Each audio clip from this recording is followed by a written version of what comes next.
सुबह के ठीक 11 बजे शहर के सबसे बड़े 5 सितारा होटल में एक बुजुर्ग साधारण कपड़े पहने धीरे धीरे होटल की ओर बढ़ रहे थे। उनका नाम था रामेश्वर। उनके हाथ में एक पुराना सा झोला था। लेकिन जैसे ही वह होटल के गेट पर पहुंचे, गार्ड के माथे पर तुरंत शिकन आ गई। गार्ड ने सामने आकर रास्ता रोकते हुए कहा, बाबा, आप यहाँ कहाँ आ गए? क्या काम है आपका यहाँ? रामेश्वर ने हल्की मुस्कान के साथ कहा, बेटा, मेरी यहाँ बुकिंग है, बस उसी के बारे में पूछना था। गार्ड ने हंसते हुए अपनी साथी से कहा, अरे देखो तो, बाबा कह रहे हैं इनकी यहाँ बुकिंग है। गार्ड ने फिर रामेश्वर से कहा, बाबा देखो, आपसे जरूर कोई गलती हुई है। शायद आपको किसी ने गलत पता दे दिया है, क्योंकि ये होटल बहुत ही लग्जरी है। बड़े बड़े बाबू लोग आते हैं यहाँ, कोई आम आदमी इसको अफोर्ड नहीं कर सकता।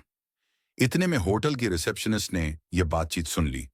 उसने अपनी नजरें रामेश्वर पर डाली, सिर से पांव तक उन्हें देखा और होठों पर हल्की मुस्कान तैर गई। वह मुस्कान स्वागत की नहीं, बल्कि ताने और उपेक्षा की थी। रिसेप्शनिस्ट ने कहा, बाबा, मुझे नहीं लगता कि आपकी कोई बुकिंग इस होटल में होगी। यह होटल बहुत महंगा है, शायद आप गलत जगह आ गए हैं। रामेश्वर ने उसी सहजता से जवाब दिया, बेटी, एक बार चेक तो कर लो, शायद मेरी बुकिंग यहीं हो। रिसेप्शनिस्ट ने लापरवाही से कंधे उचकाए और कहा, ठीक है बाबा, इसमें समय लगेगा, आप वेटिंग एरिया में जाकर बैठ जाइए। रामेश्वर ने सिर हिलाया और धीरे धीरे वेटिंग एरिया की ओर बढ़े। लॉबी में मौजूद कई गेस्ट उन्हें अजीब नजरों से घूर रहे थे। किसी ने धीरे से कहा, लगता है मुफ्त का खाना खाने आया है। कोई और बोला, इसकी तो औकात भी नहीं है कि यहाँ का एक गिलास पानी भी खरीद सके। रामेश्वर ने यह सब सुन लिया, लेकिन वे चुप रहे। वह कोने में रखी एक कुर्सी पर बैठ गए, झोला जमीन पर रखा और दोनों हाथ छड़ी पर टिकाकर खामोश बैठे रहे। लॉबी का माहौल अजीब हो चुका था। लोग चाय और कॉफी की चुस्कियां लेते हुए उन्हीं की तरफ इशारा करके बातें बना रहे थे। किसी छोटे बच्चे ने अपनी मां से मासूमियत से पूछा, मम्मी, ये बाबा यहाँ क्यों बैठे हैं? ये तो होटल वाले जैसे नहीं दिखते। मां बच्चे से बोली, बेटा, सब किस्मत की मार है। जब किस्मत साथ ना दे तो हर किसी की सुननी पड़ती है। इसी बीच रिसेप्शनिस्ट फिर से वहां से गुजरी। उसने अपने साथी स्टाफ से कहा, पता नहीं मैनेजर साहब क्या कहेंगे। ऐसे लोगों को यहां बैठाना भी रिस्क है। होटल की इमेज खराब हो रही है। साथी ने हंसते हुए कहा, कोई बात नहीं, कुछ देर बाद यह खुद ही उठकर चला जाएगा। रामेश्वर यह सब सुन रहे थे, पर वह एक शब्द ना कह सके। वह सिर्फ इंतजार कर रहे थे कि कोई उनकी बात सुने। 1 घंटे तक वह यूं ही बैठे रहे, कभी घड़ी देखते, कभी रिसेप्शन की तरफ नजर डालते। उन्हें उम्मीद थी कि कोई आएगा और कहेगा, हाँ बाबा, आपकी बुकिंग है। लेकिन ऐसा नहीं हुआ। रामेश्वर ने धीरे से कुर्सी का सहारा लिया और खड़े हो गए। उन्होंने रिसेप्शन की तरफ देखा और कहा, बेटी, अगर तुम व्यस्त हो तो अपने मैनेजर को बुला दो, मुझे उनसे भी कुछ जरूरी बात करनी है। रिसेप्शनिस्ट ने मन ही मन सोचा, अब इसे मैनेजर से भी मिलना है। फिर अनमने ढंग से फोन उठाया और होटल मैनेजर को कॉल लगाया। उसने कहा, सर, एक बुजुर्ग आपसे मिलना चाहते हैं। मैनेजर ने दूर से रामेश्वर को देखा और फोन पर हंसते हुए कहा, क्या ये हमारे गेस्ट हैं या बस ऐसे ही चले आए हैं? मेरे पास अभी टाइम नहीं है, इन्हें बैठने दो, थोड़ी देर में खुद चले जाएंगे। रिसेप्शनिस्ट ने वही आदेश दोहराया और रामेश्वर को और थोड़ी देर बैठने का आदेश दिया। रामेश्वर ने गहरी सांस ली और फिर से उसी कोने की कुर्सी पर बैठ गए। सारी नजरों का बोझ उनके कंधों पर था, लेकिन उनकी आंखों में अब भी वही सब्र था। मानो कह रहे हों, सच को छिपाया जा सकता है, पर रोका नहीं जा सकता। लॉबी में रामेश्वर अब भी बैठे थे। समय धीरे धीरे बीत रहा था, लेकिन उनके लिए हर मिनट किसी पहाड़ की तरह भारी हो रहा था। इसी बीच रिसेप्शनिस्ट दोबारा उनके पास आई। उसने रूखी आवाज में कहा, बाबा, आपको थोड़ा और इंतजार करना पड़ेगा, मैनेजर साहब अभी भी बिजी हैं। रामेश्वर ने मुस्कुराकर सिर हिलाया और बोले, ठीक है बेटी, मैं इंतजार कर लूंगा। उसी समय होटल का मैनेजर अपने केबिन में बैठा हुआ किसी विदेशी क्लाइंट से फोन पर बातें कर रहा था। उसके चेहरे पर घमंड साफ झलक रहा था। फोन रखते ही रिसेप्शन से रिसेप्शनिस्ट का दोबारा कॉल आया। रिसेप्शनिस्ट ने कहा, सर, वो बुजुर्ग अब भी लॉबी में बैठे हैं, आप एक बार उनसे मिल लीजिए। मैनेजर ने हंसते हुए कहा, बैठा रहने दो, थोड़ी देर में थक जाएगा और खुद चला जाएगा। मेरे पास ऐसे फालतू लोगों के लिए वक्त नहीं है। तभी वहां एक छोटा कर्मचारी आया। नाम था राहुल। वह होटल का बेल बॉय था। उसने रामेश्वर को देखा। लॉबी में सब उनका मजाक उड़ा रहे थे, लेकिन राहुल की आंखों में उनके लिए सम्मान था। वह धीरे से पास आकर बोला, बाबा, आप कब से बैठे हैं? क्या किसी ने आपकी मदद नहीं की? रामेश्वर ने मुस्कुराकर उसकी ओर देखा और कहा, बेटा, मैं मैनेजर से मिलना चाहता हूं, पर लगता है वह व्यस्त हैं। राहुल का चेहरा कस गया। वह बोला, बाबा, आप चिंता मत करो, मैं अभी उनसे बात करता हूं। रामेश्वर ने सिर हिलाया। तुम्हारा बहुत धन्यवाद। भगवान तुम्हें सुखी रखे। राहुल तेज कदमों से मैनेजर के केबिन की ओर गया। दरवाजे पर पहुंचते ही उसने नॉक किया और अंदर चला गया। मैनेजर ने इशारे से पूछा, क्या बात है? राहुल ने आदर से कहा, सर, लॉबी में एक बुजुर्ग बैठे हैं, वह आपसे मिलना चाहते हैं। मैनेजर ने भौएं चढ़ाई और ठंडी आवाज में बोला, राहुल, तुम्हें कितनी बार कहा है कि फालतू लोगों से दूर रहो। वह कोई गेस्ट नहीं है, शायद भूला भटका कोई आया है। राहुल ने धीरे से कहा, लेकिन सर, उन्होंने कहा है कि उन्हें आपसे जरूरी बात करनी है। मैनेजर हंस पड़ा। अरे, जरूरी बात तुम्हें अंदाजा भी है यहां कितने करोड़ का कारोबार होता है, और तुम मुझे ऐसे बाबा से मिलवाना चाहते हो? राहुल चुप रहा, लेकिन अंदर से दुखी था। उसने सोचा, इंसान को उसकी शक्ल देखकर कैसे ठुकराया जा सकता है?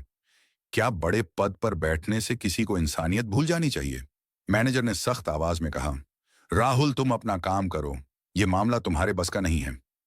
राहुल ने सिर झुकाया, आया और बाहर चला आया। लॉबी में लौटते ही उसने रामेश्वर की ओर देखा। उनकी आंखों में धैर्य अब भी था। राहुल उनके पास बैठ गया और बोला, बाबा, मैंने कोशिश की, लेकिन मैनेजर साहब अभी नहीं मिलना चाहते। रामेश्वर ने मुस्कुराकर उसके कंधे पर हाथ रखा और बोले, कोई बात नहीं बेटा, तुमने कोशिश की, यही मेरे लिए काफी है। राहुल की आंखें भर आईं। उसे महसूस हुआ कि यह बुजुर्ग कोई आम इंसान नहीं है। उनकी सादगी में एक अजीब सी ताकत छिपी थी। लॉबी का माहौल अब और भी भारी हो चुका था। लोगों के ताने और ठहाके, रामेश्वर की खामोशी और राहुल की बेचैनी सब मिलकर एक अजीब तस्वीर बना रहे थे। करीब 1 घंटा बीत चुका था। रामेश्वर अब भी उसी कुर्सी पर बैठे थे। उन्होंने धीरे से आंखें बंद की और सोचा, धैर्य रखना ही असली ताकत है। लेकिन अब समय आ गया है कि सच्चाई सामने आए। होटल की घड़ी ने 12:30 बजाए। रामेश्वर अब और चुपचाप बैठ नहीं पाए। उन्होंने धीरे से अपनी छड़ी उठाई, झोला कंधे पर टांगा और रिसेप्शन की तरफ बढ़ गए। लॉबी में बैठे कई लोगों ने फिर से ताने कसे। देखो देखो बाबा, अब मैनेजर से लड़ने जा रहे हैं। रिसेप्शन पर खड़ी रिसेप्शनिस्ट ने उन्हें आते देखा। उसने झुंझुलाकर कहा, बाबा, आपको कहाँ था ना, इंतजार कीजिए, मैनेजर अब भी बिजी हैं। रामेश्वर ने उसकी ओर देखा और नरम आवाज में बोले, बेटी, बहुत इंतजार कर लिया, अब मैं खुद ही उनसे बात कर लूंगा। इतना कहकर रामेश्वर सीधा मैनेजर के केबिन की ओर बढ़े।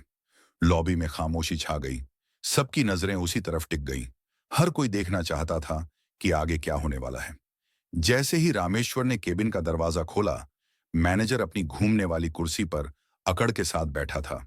उसने भौहें चढ़ाते हुए कहा, हाँ बाबा, बताइए, इतना शोर क्यों मचा रखा है? क्या काम है आपको? रामेश्वर ने धीरे से झोला खोला और उसके अंदर से एक लिफाफा निकाला। उसे आगे बढ़ाते हुए बोले, यह मेरी बुकिंग और होटल से जुड़ी कुछ डिटेल है, कृपया एक बार देख लीजिए। मैनेजर ने हंसते हुए लिफाफा हाथ में लिया, लेकिन खोले बिना ही टेबल पर पटक दिया। उसकी हंसी में अहंकार साफ झलक रहा था। उसने कहा, बाबा, जब किसी इंसान की जेब में पैसे नहीं होते तो उसे बुकिंग जैसी बड़ी बड़ी बातें करना बिल्कुल बेकार है। मुझे आपके जैसे लोगों की शक्ल देखकर ही पता चल जाता है कि आपके पास कुछ नहीं है। यह होटल आपके बस का नहीं है। बेहतर होगा आप यहां से चले जाएं। रामेश्वर ने उसकी आंखों में देखा। उनकी आवाज अब गहरी और गंभीर हो चुकी थी। उन्होंने कहा, बेटा, बिना देखे कैसे तय कर लिया? एक बार इन कागजों को देख तो लो। सच्चाई अक्सर वैसी नहीं होती जैसी दिखती है। मैनेजर कुर्सी पर पीछे झुक गया और जोर से हंसते हुए बोला, बाबा, मुझे किसी कागज को देखने की जरूरत नहीं है। मैं सालों से इस होटल को संभाल रहा हूं। लोगों की शक्ल देखकर ही पहचान लेता हूं कि किसकी क्या औकात है। आपकी शक्ल कहती है आपके पास कुछ भी नहीं है। यह सुनकर लॉबी में बैठे कुछ गेस्ट भी हंसने लगे। रामेश्वर ने गहरी सांस ली, लिफाफा टेबल पर रखा और शांत स्वर में बोले, ठीक है, जब तुम्हें यकीन नहीं है तो मैं चला जाता हूं, लेकिन याद रखना, जो तुमने आज किया है उसका नतीजा तुम्हें भुगतना पड़ेगा। इतना कहकर उन्होंने दरवाजे की ओर कदम बढ़ाए। पीछे बैठे गेस्ट फुसफुसाए, वाह, मैनेजर ने सही किया, ऐसे लोगों को यही सबक मिलना चाहिए। रामेश्वर होटल से बाहर निकल गए। उनकी धीमी चाल और झुकी हुई कमर ने पूरे स्टाफ के बीच एक अजीब सा सन्नाटा छोड़ दिया। लेकिन मैनेजर अपनी कुर्सी पर बैठा मुस्कुराता रहा। उसके चेहरे पर गर्व और तिरस्कार का मिला-जुला भाव था। इसी बीच बेल बॉय राहुल उस लिफाफे की तरफ बढ़ा। उसने धीरे से उसे उठाया और चुपचाप अपने सर्वर कंप्यूटर की ओर चला गया। कंप्यूटर स्क्रीन पर उसने लॉगिन किया और फाइलें खोलना शुरू किया। लिफाफे में लिखी डिटेल्स के आधार पर उसने होटल का पुराना रिकॉर्ड खंगाला। कुछ ही देर में उसकी आंखें चौड़ी हो गईं। स्क्रीन पर जो जानकारी थी उसने राहुल को हिलाकर रख दिया। रिकॉर्ड में साफ लिखा था, रामेश्वर होटल के 65% शेयर होल्डर संस्थापक सदस्य राहुल की सांसें तेज हो गईं। उसने फौरन प्रिंटर से रिपोर्ट निकाली। कागज हाथ में लिए वह भाग। राहुल ने धीरे से कहा, सर, ये रिपोर्ट देखिए। ये वही बुजुर्ग हैं जो यहां आए थे। ये हमारे होटल के असली मालिक हैं। मैनेजर ने फोन रखते हुए राहुल की तरफ देखा और भौहें चढ़ा लीं। राहुल, तुम्हें कितनी बार कहा है, मुझे ऐसे लोगों की रिपोर्ट्स में दिलचस्पी नहीं है। ये सब फालतू बातें हैं। राहुल ने फिर कोशिश की। लेकिन सर, ये रिपोर्ट साफ बताती है कि रामेश्वर हमारे होटल के मालिक हैं। अगर हमसे कोई गलती हो गई है तो मैनेजर ने बीच में ही बात काट दी। उसने रिपोर्ट को अपनी तरफ सरका कर देखा, फिर बिना पढ़े ही उसे वापस राहुल की ओर धकेल दिया। उसकी आवाज में अहंकार पहले से और ज्यादा था। उसने कहा, मुझे यह सब बकवास नहीं चाहिए। तुम्हें मैंने कहा है ना, अपना काम करो। ये होटल मेरी मैनेजमेंट स्किल से चलता है, किसी पुराने बाबा की दान दक्षिणा से नहीं। राहुल हैरान रह गया। उसके चेहरे पर गहरी बेचैनी थी। वह रिपोर्ट हाथ में लेकर वापस निकल गया। लॉबी में आते ही उसने रामेश्वर को याद किया। उनकी आंखों की गहराई, उनका धैर्य, उसे लगा यह मामला अब सिर्फ होटल तक सीमित नहीं है, यह इंसानियत की परीक्षा है। धीरे धीरे शाम होने लगी। गेस्ट अपने अपने कमरों में चले गए। स्टाफ अपने काम में लग गया। लेकिन राहुल के दिल में हलचल बढ़ती गई। उसे यकीन था कल का दिन इस होटल की तस्वीर बदल देगा। अगली सुबह का नजारा बिल्कुल अलग था। होटल के हर कोने में हलचल थी। स्टाफ आपस में धीरे धीरे फुसफुसा रहे थे। किसी ने कहा, कल जो बाबा आए थे, शायद उनके बारे में कोई बड़ी बात है। दूसरे ने जवाब दिया, हाँ सुना है, वह होटल के बड़े शेयर होल्डर हैं। यह खबर धीरे धीरे पूरे होटल में फैल चुकी थी। लेकिन किसी को अब भी भरोसा नहीं हो रहा था। सबके मन में सवाल था, क्या सच में वह बुजुर्ग इस आलीशान होटल के मालिक हो सकते हैं?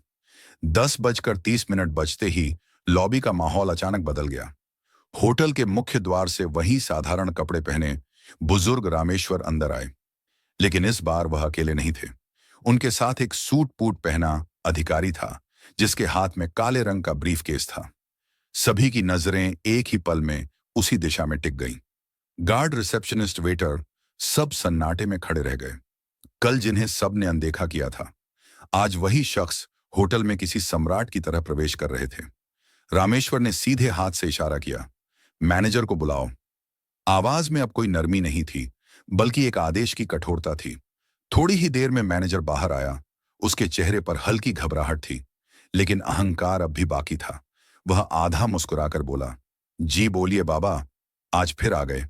रामेश्वर ने उसकी आंखों में देखा और ठंडी आवाज में कहा, मैंने कल ही कहा था, तुम्हें अपने कर्मों का नतीजा भुगतना पड़ेगा। आज वह दिन आ गया है। मैनेजर सकपका गया। उसने हंसी में बात टालने की कोशिश की।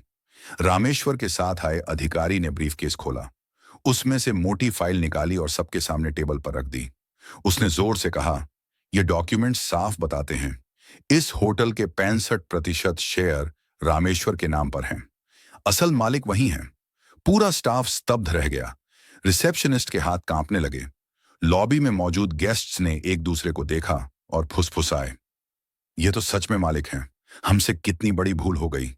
रामेश्वर ने अपनी छड़ी जमीन पर टिका दी। उनकी आवाज अब तेज और दृढ़ थी। मैनेजर, आज से तुम इस होटल के मैनेजर नहीं रहोगे। तुम्हारी जगह अब राहुल इस पद को संभालेगा। मैनेजर गुस्से से कांपते हुए बोला, आप होते कौन हैं मुझे हटाने वाले? ये होटल मैं सालों से चला रहा हूं। रामेश्वर गरजते हुए बोले, ये होटल मैंने बनाया है। इसकी नींव मेरी मेहनत से रखी गई थी। मैं चाहूं तो तुम्हें एक पल में बाहर का रास्ता दिखा सकता हूं, पर दंड स्वरूप तुम्हें फील्ड का काम दिया जा रहा है। अब वही काम करो जो तुमने दूसरों से करवाया है। रामेश्वर ने राहुल को पास बुलाया। उन्होंने उसके कंधे पर हाथ रखते हुए कहा, तुम्हारे पास धन नहीं था, लेकिन दिल में इंसानियत थी। यही असली काबिलियत है। इसलिए तुम इस पद के हकदार हो। राहुल की आंखों से आंसू बह निकले। वह भावुक होकर बोला, साहब, मैंने तो बस इंसानियत निभाई थी। रामेश्वर मुस्कुराए। यही सबसे बड़ी योग्यता है बेटा। फिर उन्होंने रिसेप्शनिस्ट की ओर देखा। उनकी नजर इतनी कठोर थी कि रिसेप्शनिस्ट कांप गई। रामेश्वर बोले, तुम्हारी यह गलती पहली है, इसलिए तुम्हें माफ कर रहा हूं।